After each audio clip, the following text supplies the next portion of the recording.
네, 안녕하세요. 작자미상의 사설시조를 하나 보도록 하겠습니다. 참고로 사설시조는 보통의 시조랑 좀 차이가 있죠. 이 사설시조라는 것은 조선 후기에 들어서 이 백성들이 많이 지은 노래인데 원래 이 사설시조를 처음 출발시킨 것은 사실 백성들은 아니었어요. 근데 어쨌든 간에 사설시조라는 거는요, 특징이 있어요. 뭐냐면 보통 이제 일반적인 시민들, 뭐 지금 우리 생각하시면 돼요. 평범한 사람들이 힘들게 하루 일 끝내고 와서 집에 가서 막 또 심각하게 막 우아하게 막뭐 고상한 노래 듣거나 뭐 공부하기 쉽지 않잖아요, 사실. 보통 재밌는 예능 틀어놓고 하하호호 웃고 즐기고 싶죠? 이 작자미상의 사설시조가 대부분 비슷해요. 평민들이 지은 거기 때문에 재밌어야 돼요. 그래서 뭐 열거를 한다든지 아니면 희화화를 시킨다든지, 희화화라는 건 어떤 거냐면 어떤 대상을 일부러 우스꽝스럽게 만드는 겁니다.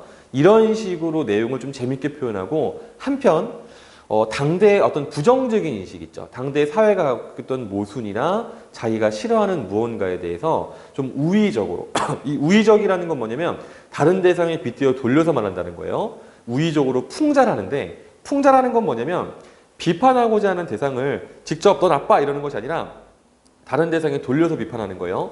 이런 식의 기법들을 사용하는 것이 사설시조가 되겠습니다.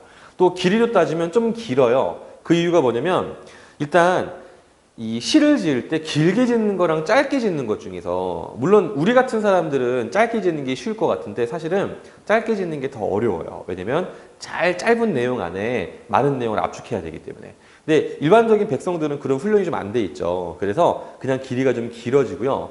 또 길이가 길어져야지 그 안에 열거, 대구, 혹은 과장, 희화화 혹은 연세법 이런 좀 재미난 표현들이 들어가기 쉽거든요. 어쨌든 이런 형식적인 특징이 있고 본문을 보겠는데요. 자, 이건 읽는데 그렇게 어렵진 않겠죠. 하나씩 읽어봅시다. 두터비 파리를 물고 두어미에 치달아 앉아.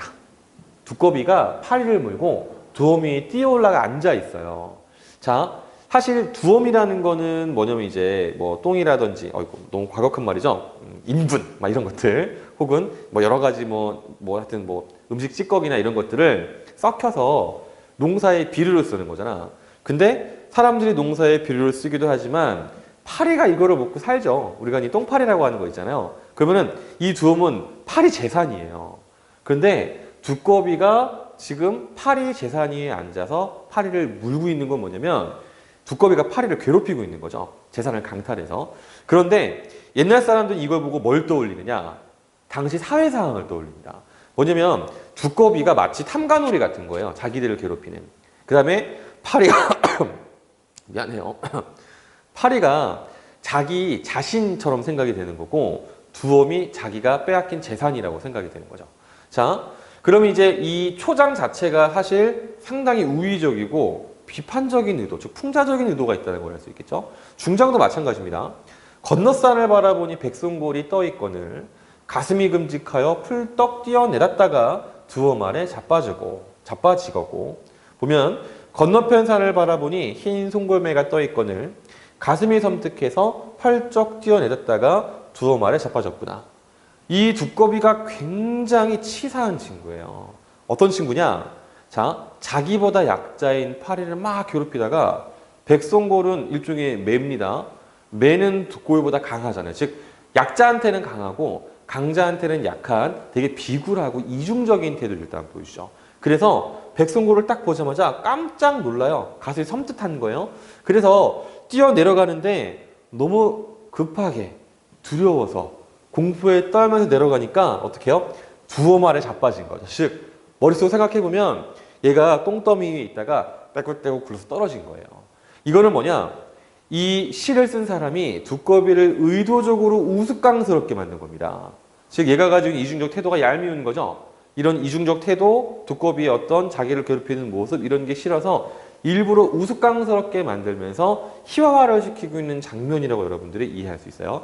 자, 근데 여기서 중요한 게 뭐냐면 여기서 화자가 바뀝니다. 초장이랑 중장까지는 3인칭이에요.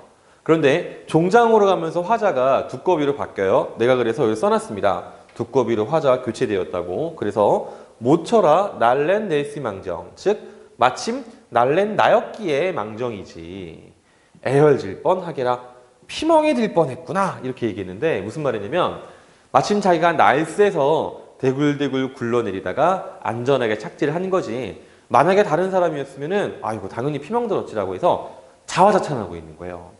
어처구니가 없죠.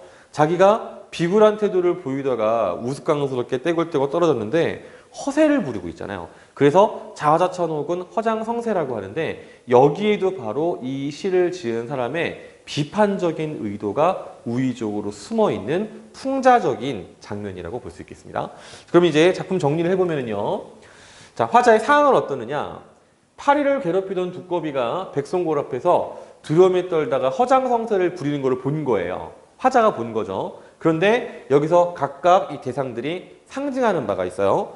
뭐냐면 이 파리는 아까 뭐라고 했냐면 그냥 백성이라 그랬죠. 그 다음에 두꺼비가 우리가 흔히 탐관오리다라고 설명하기도 하고요. 또 다르게는 당시 이제 향촌 사회에 있던 좀 약간 꼰대 같은 양반들 있죠. 이제 그런 사람들 지칭하기도 합니다. 그러면 여기서 백성골은 과연 무엇이냐? 사실 탐관오리, 백성들이 보는 탐관오리는요, 그냥 자기 지역에 있는 관리들이에요. 근데 관리사회에서는요, 지역의 관리가 있고 그 다음에 중앙관직이 있으면 당연히 중앙관직이 훨씬 파워가 세겠죠. 즉 여기서 백성골은 바로 중앙관리다. 혹은 더 높은 권력자다. 이렇게 우리가 이해할 수 있는 부분입니다. 어쨌든 그래서 이러한 중앙관직 앞에서 두려움에 떠는 것, 이런 것을 상징하고 있다고 볼 수 있겠습니다. 그 다음에 화자의 정서 및 태도는 어떻게 되냐면요, 부정적 태도죠. 두꺼비를 굉장히 부정적으로 보고 있고, 그리고 이 방식이 희화화의 방식을 사용하고 있다. 희화화라는 것은 대상을 우스꽝스럽게 만드는 거 그랬습니다. 자, 어쨌든 그래서 전체적으로는 지금 우의적인 특징, 그 다음에 비판적인 특징과 해학성이 되게 두드러지는 작품으로 볼 수 있겠어요. 주제는 탐관오리의 횡포와 허장성세를 풍자하는 작품으로 기억하시면 되겠습니다. 간단한 작품이었죠? 자, 끝입니다. 수고했습니다.